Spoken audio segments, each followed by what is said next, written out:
Hello dear World of Warcraft friends, welcome back to a new video on my channel. Today with a topic that isn't completely new, but really stood out to me here in Midnight.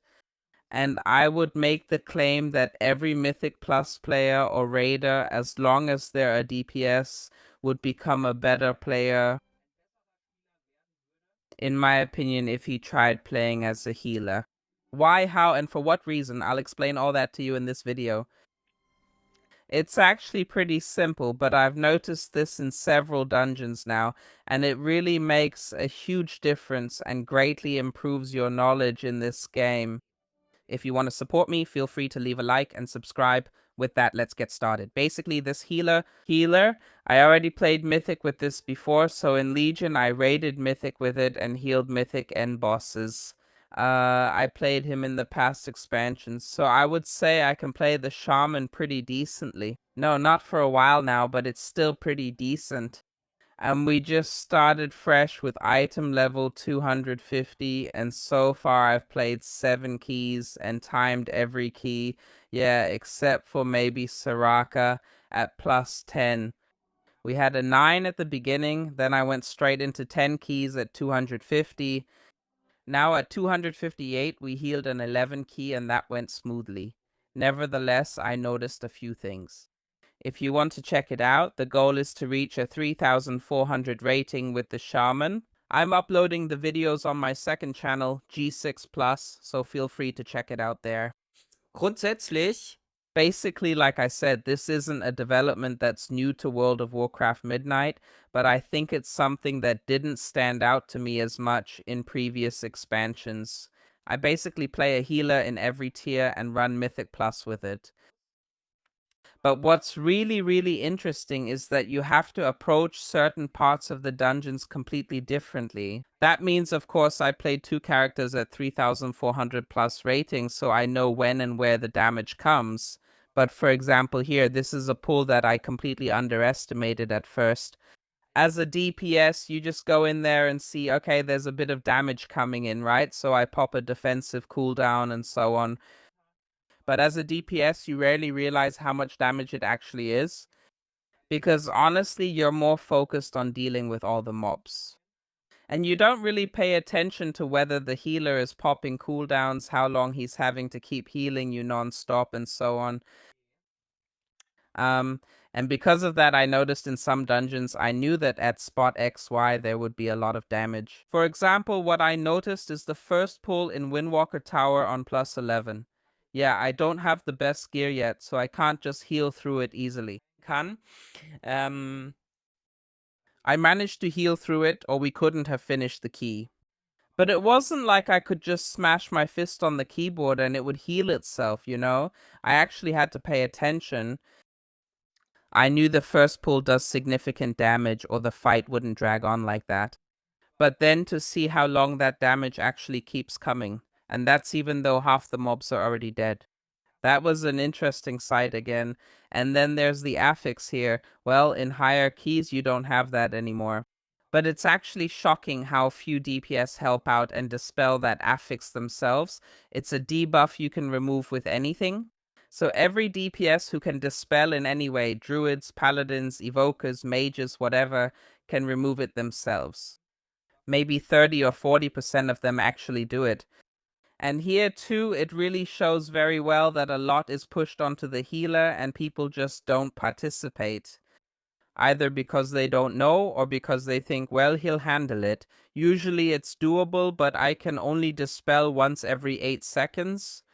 So during the duration of this affix, I can dispel 2 people and I have to heal up the rest. And especially when I'm out of combat or people are spreading out or whatever, sometimes you just can't get it done that quickly. It would be really helpful if someone helped out, but hardly anyone does. Another example is healing zones. I'll be honest, when I'm playing DPS, I don't always step into every healing zone either. But I really noticed it again here. You put your healing rain on the ground, and you can even move it once within 10 seconds. And some people actually actively walk out of it because they think, well, no, I'm not standing in that. Maybe they think it's a harmful ability because ground effects are always bad or something. Or when you use your spirit link as a shaman, because you need that healing since there's a lot of damage coming in right now. Every time there's always one person who's, I don't know, a meter away from being in the effect radius of this cooldown, and they just don't step in. And let me say, yes, there are videos of me where I don't do it myself as a DPS either, you know? I can understand it. You're in your own tunnel vision or something, or you just think, nope, I don't need the healing right now. And then you just ignore it. I think everyone has done that before. If that happens once, twice, or even 3 times, it's not so bad. But there are actually players who, over an entire run, I don't know, I cast 20 healing rains, and people walk out of every single one. Or I cast 7 spirit links and people don't go into any of them. And that just can't be a coincidence anymore. That's why I think it would really help a lot of DPS players to play healer sometimes and see that perspective, because they just gain more knowledge from it. For one thing, they'll realize how much some abilities actually hurt. And why is it maybe wrong to just blame the healer when I haven't used my own defensive cooldowns? Why does it sometimes make sense to not just tunnel your damage, but also support the healer with dispels? And why do healers actually get upset when you run out of their healing areas? For example, in my case, Healing Rain does, I don't know, 7 to 8% of my healing in some boss fights. That thing stays on the ground for almost 30 seconds. You don't have to do anything except just stand in it, yeah? I don't expect anything else, and it's just... Free healing is still underused, and as a healer, you especially notice things like missed interrupts. And here too, I can definitely do a much better job as a DPS by interrupting more often. But here too, as a healer, you really notice that if no one interrupts in a pack with 3 casters, your life gets so much harder. And I think a lot of DPS just ignore it because they say, well, whatever, it costs me a global, I can't do damage, the healer can just heal through it. But actually, the better answer would be to say, I'll support the healer wherever I can, and also the tank and whatever, just to ensure the group's success and not just focus on my personal damage gain. That's why I think I've never noticed it as strongly in any expansion as I do now in Midnight. Maybe it's also because, I don't know, I'm like 30 item levels below the maximum and running 11 keys, and it's more noticeable there because of the lack of gear. Maybe. But I really think it would do a lot of DPS players a lot of good if they just tried playing a healer for once.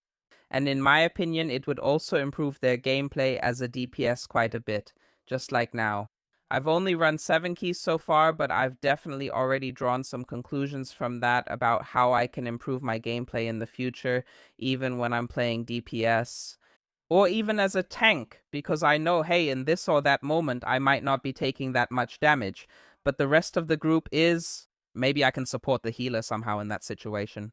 So there are many ways you can get better with a different role if you take a look from another perspective. And I can also say, in the end, it's not as bad as many people say. Playing as a healer is actually fun. Just give it a try and you'll see it's actually pretty fun.